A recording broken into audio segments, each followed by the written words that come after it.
BRS అధినేత కేసీఆర్ ను నందినగర్ నివాసంలో కలిశారు బీఎస్పీ రాష్ట్ర అధ్యక్షుడు ప్రవీణ్ కుమార్. కేసీఆర్ తో ఆయన మర్యాదపూర్వకంగా భేటీ అయ్యారు.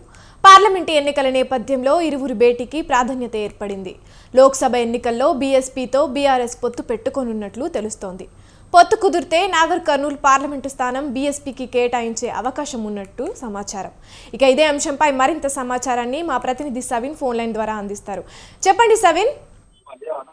కొద్దిసేపటి క్రితమే బీఎస్పీ రాష్ట్ర అధ్యక్షుడు ఆర్ఎస్ ప్రవీణ్ కుమార్ బీఆర్ఎస్ అధినేత మాజీ ముఖ్యమంత్రి కేసీఆర్ తో తన నివాసంలో భేటీ అయ్యారు. ప్రధానంగా లోక్సభ ఎన్నికలు జరగనున్న నేపథ్యంలో బీఎస్పీ బీఆర్ఎస్ పార్టీలు రెండు పార్టీల మధ్య పొత్తు కుదురుతుంది. నాగర్ కర్నూల్ పార్లమెంట్ స్థానాన్ని బీఎస్పీ రాష్ట్ర అధ్యక్షుడు ఆర్ఎస్ ప్రవీణ్ కుమార్ కు కేటాయిస్తారన్న చర్చ మాత్రం పెద్ద ఎత్తున రాజకీయ వర్గాల్లో జరుగుతోంది.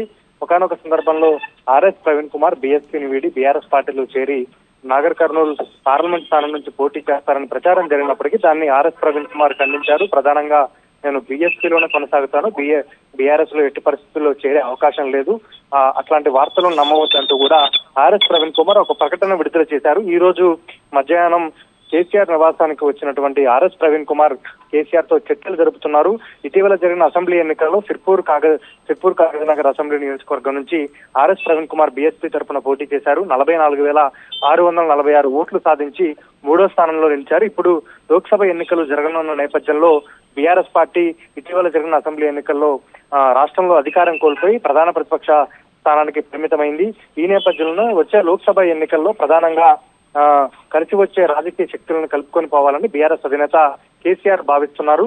అందులో భాగంగానే ఆర్ఎస్ ప్రవీణ్ కుమార్ తో చర్చలు జరిపి నాగర్ కర్నూల్ పార్లమెంట్ స్థానాన్ని ఆర్ఎస్ ప్రవీణ్ కుమార్ కు పొత్తులో కేటాయించడం ద్వారా రాష్ట్రంలో ఉన్నటువంటి దళిత వర్గాలు కావచ్చు, అదేవిధంగా బీఎస్పీకి మొదటి నుంచి అండగా ఉంటూ వస్తున్నటువంటి వర్గాలు కలిసి వస్తాయి. తద్వారా లోక్సభ ఎన్నికల్లో బీఆర్ఎస్ పార్టీకి ఉపయోగం జరుగుతుందనే యోచనలో అభిప్రాయంలో బీఆర్ఎస్ అధినేత కేసీఆర్ ఉన్నట్లుగా తెలుస్తోంది. అందులో భాగంగానే ఆర్ఎస్ ప్రవీణ్ కుమార్ తో చర్చలు జరిపిన తర్వాత పొత్తులో భాగంగా బీఎస్పీకి 1 లేదా 2 లోక్సభ స్థానాలు కేటాయించే అవకాశం ఉంది. నాగర్ కర్నూల్ లోక్సభ స్థానం నుంచి ఆర్ఎస్ ప్రవీణ్ కుమార్ బరిలోకి దిగుతారని ఇప్పటికే బీఆర్ఎస్ పార్టీ శ్రేణులకు ఉమ్మడి మహబూబ్ నగర్ జిల్లాకు సంబంధించి నాగర్ కర్నూల్ పార్లమెంట్ నియోజకవర్గ బీఆర్ఎస్ పార్టీ నేతలకు కేసీఆర్ సమాచారం అందించినట్టుగా తెలుస్తోంది. ఇప్పుడు కేసీఆర్ తో ఆర్ఎస్ ప్రవీణ్ కుమార్ చర్చలు జరుపుతున్నారు. చర్చలు ఫలిస్తే కనుక 1 లేదా 2 లోక్సభ స్థానాలు బీఎస్పీకి కేటాయించి మిగిలిన స్థానాల్లో బీఆర్ఎస్ పార్టీ పోటీ చేసే అవకాశం మాత్రం మనకు కనబడుతోంది. అసెంబ్లీ ఎన్నికలకు ముందు ఐపీఎస్ పదవికి స్వచ్ఛంద పదవి విరమణ చేసి బీఎస్పీలో చేరి బీఎస్పీ రాష్ట్ర అధ్యక్షుడిగా బాధ్యతలు తీసుకున్న ఆర్ఎస్ ప్రవీణ్ కుమార్ రాష్ట్ర వ్యాప్తంగా బీఎస్పీ పార్టీ తరఫున ఒంటరిగా అభ్యర్థులను బరిలోకి దింపారు. తాను స్వయంగా సిర్పూర్ కాగజ్నగర్ అసెంబ్లీ నియోజకవర్గం నుంచి పోటీ చేసినప్పటికీ గణనీయమైన ఓట్లు సాధించిన తాను 3వ స్థానంలోకి పరిమితమయ్యారు. మిగిలిన చోట్ల 4,000 నుంచి 5,000 ఓట్లు బీఎస్పీ అభ్యర్థులకు వచ్చినప్పటికీ ఒక్క అసెంబ్లీ స్థానాన్ని సైతం బీఎస్పీ పార్టీ దక్కించుకోలేకపోయింది. ఈ నేపథ్యంలోనే ఇటీవల ఢిల్లీ వెళ్లిన ఆర్ఎస్ ప్రవీణ్ కుమార్ బీఎస్పీ జాతీయ అధ్యక్షురాలు మాయావతితోనూ చర్చించారు. రాష్ట్రంలో ప్రాంతీయ పార్టీతో పొత్తు పెట్టుకుంటే తనకేమీ అభ్యంతరం లేదన్నట్లుగా మాయావతి ఆర్ఎస్ ప్రవీణ్ కుమార్ తో చెప్పినట్లుగా తెలుస్తోంది. అందులో భాగంగానే బీఆర్ఎస్ అధినేత కేసీఆర్ తో చర్చలు జరిపి 1 లేదా 2 స్థానాల్లో బీఎస్పీ అభ్యర్థులు పోటీ చేసి మిగిలిన స్థానాల్లో బీఆర్ఎస్ పార్టీకి మద్దతు ఇచ్చే అవకాశం ఉంది. Right, thank you సవిన్.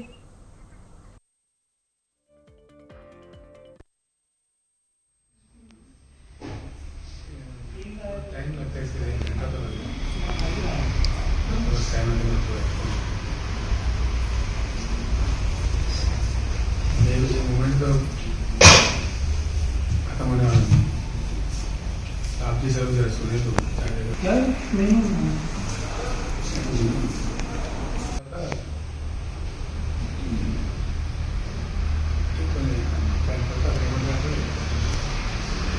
आपका समस्या क्या है? आपको टाइम लगता है इसके लिए, घंटा तो लगेगा, 7 मिनट